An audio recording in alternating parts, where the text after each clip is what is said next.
All right, so this is Overcoming Hate Setback Series. And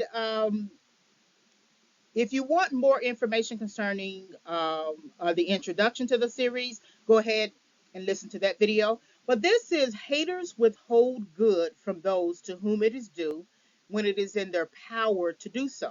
So this is Proverbs 3:27. Okay, so withhold good essentially withholding knowledge, withholding skill, withholding a level of instruction, mentorship, right? Something that you have that they need, but you have decided not to give it to them.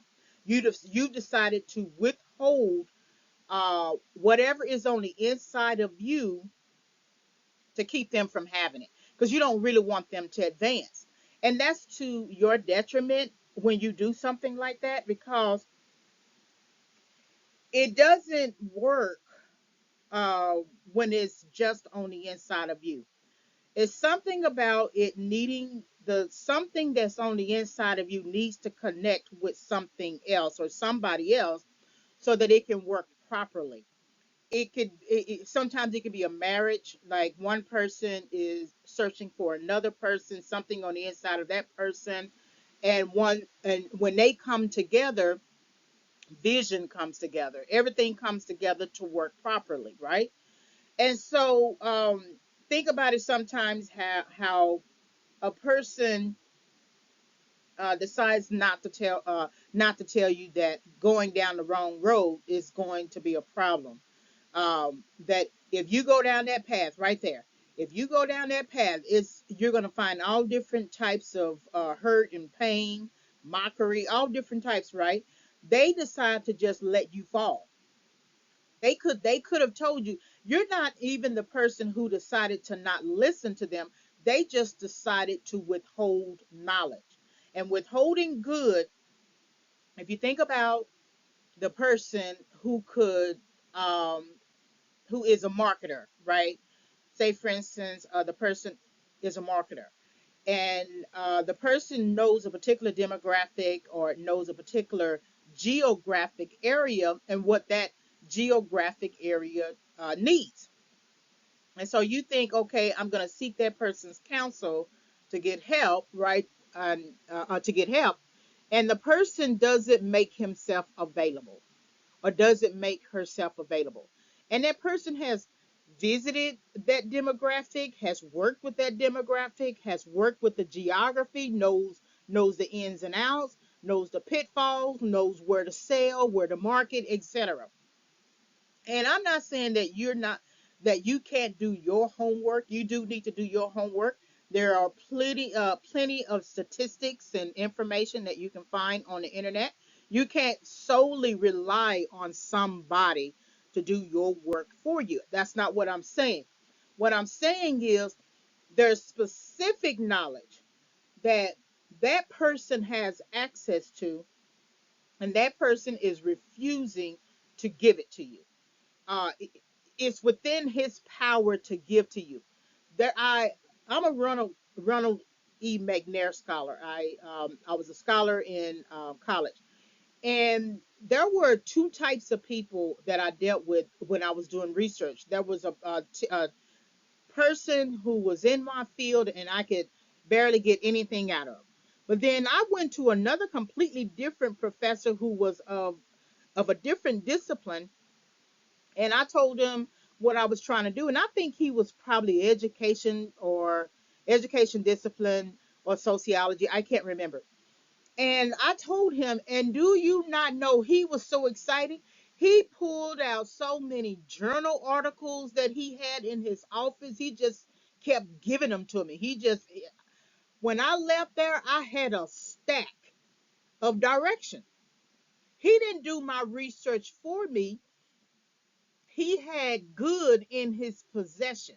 He had already printed all of those journal articles, used them likely himself, or just put them out to the side. And it was almost like it was a divine thing that God told him to do that before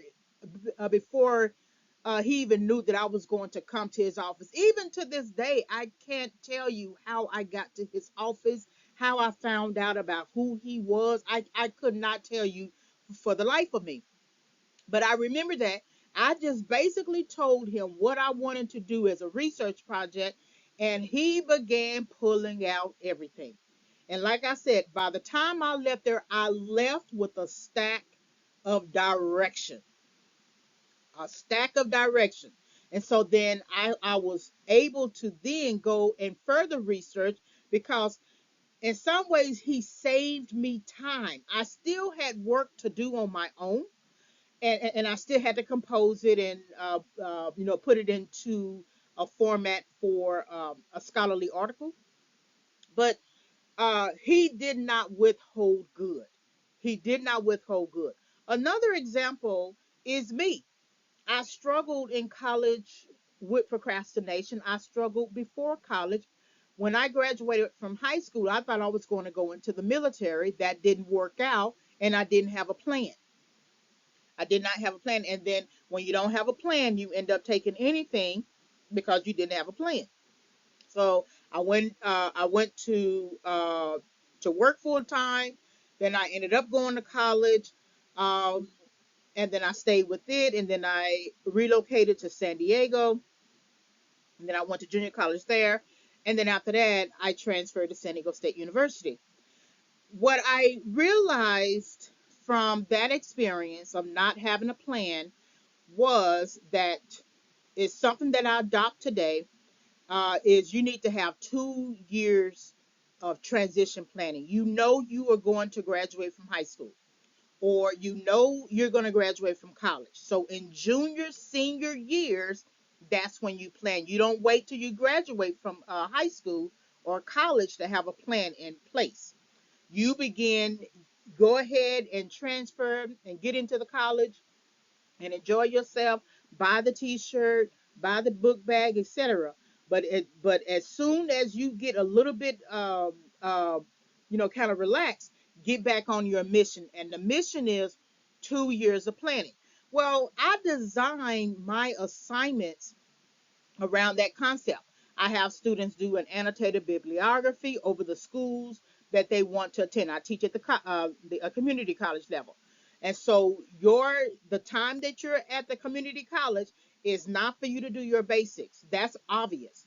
The time that you have at the community college is to plan your transition to the university. You don't finish all of your coursework at the community college level and then later decide, okay, now I need to plan. No, you're planning your 2 years. So if you're taking 4 classes a semester, the fifth class is your planning, and that's per semester.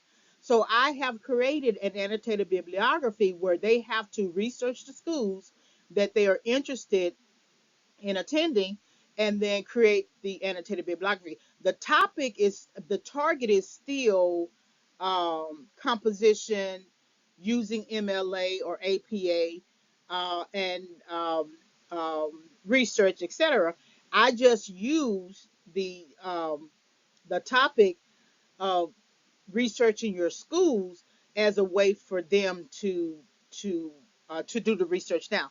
And then after that, once they have finished the annotated bibliography, they then write a personal statement, because you cannot write a personal statement if it's not informed of the schools that you want to go to, that you want to get to. So I've created video lessons, downloadable worksheets, etc. So in other words, I did not withhold good. That was a struggle for me.